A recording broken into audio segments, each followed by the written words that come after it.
This is the first of 4 programs in which I want to question some of the assumptions usually made about the tradition of European painting.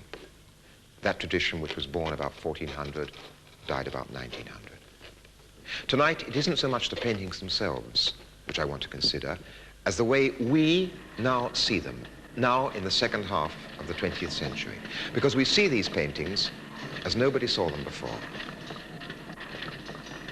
If we discover why this is so, we shall also discover something about ourselves and the situation in which we are living.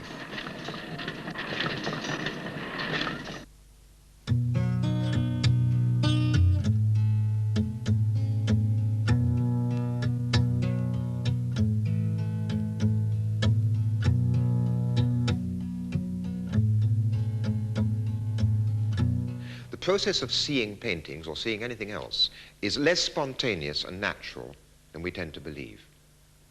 A large part of seeing depends upon habit and convention. All the paintings of the tradition used the convention of perspective, which is unique to European art. Now, perspective centers everything on the eye of the beholder. It is like a beam from a lighthouse, only instead of light traveling outwards, appearances travel in. And our tradition of art called those appearances reality.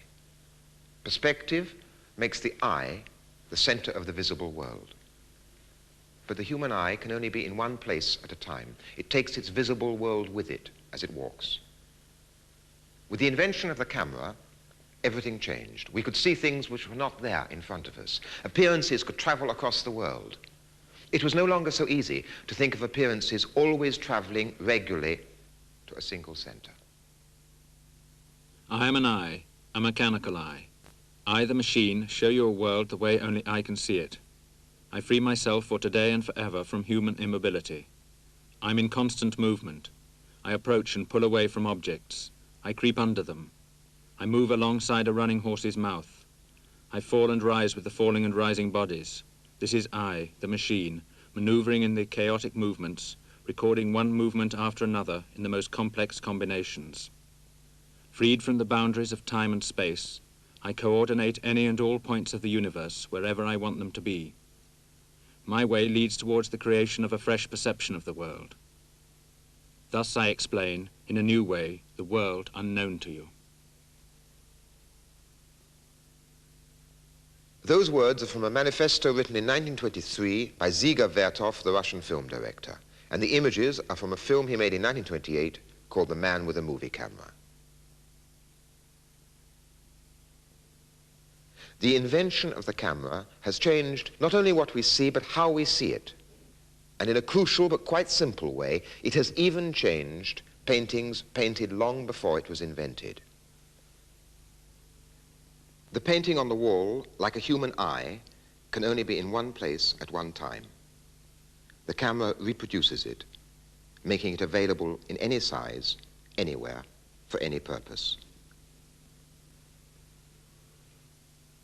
Botticelli's Venus and Mars used to be a unique image, which it was only possible to see in the room where it was actually hanging.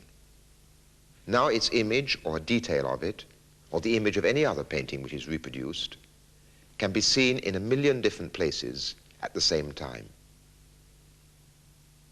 As you look at them now, on your screen, your wallpaper is round them. Your window is opposite them. Your carpet is below them. At this same moment, they are on many other screens, surrounded by different objects, different colors, different sounds. You are seeing them in the context of your own life. They are surrounded not by gilt frames, but by the familiarity of the room you are in and the people around you. Once, all these paintings belonged to their own place. Some were altarpieces in churches. Originally, paintings were an integral part of the building for which they were designed. Sometimes, when you go into a Renaissance church or chapel, you have the feeling that the images on the wall are records of the building's interior life. Together, they make up the building's memory. So much are they part of the life and individuality of the building. Everything around the image is part of its meaning. Its uniqueness is part of the uniqueness of the single place where it is. Everything around it confirms and consolidates its meaning.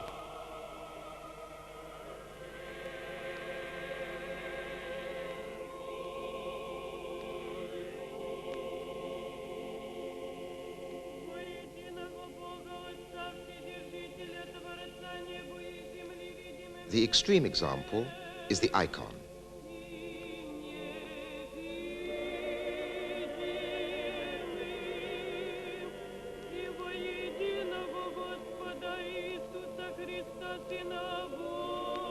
Worshippers converge upon it.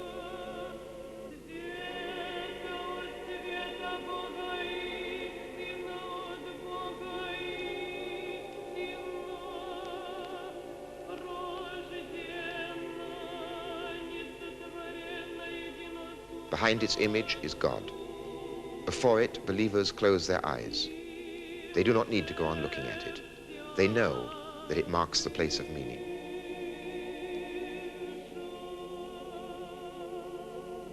Now, it belongs to no place. And you can see such an icon in your home. The images come to you. You do not go to them. The days of pilgrimage are over. It is the image of the painting which travels now, just as the image of me standing here in this studio travels to you and appears on your screen. The meaning of a painting no longer resides in its unique painted surface, which it is only possible to see in one place at one time. Its meaning, or a large part of it, has become transmittable. It comes to you, this meaning, like the news of an event. It has become information of a sort.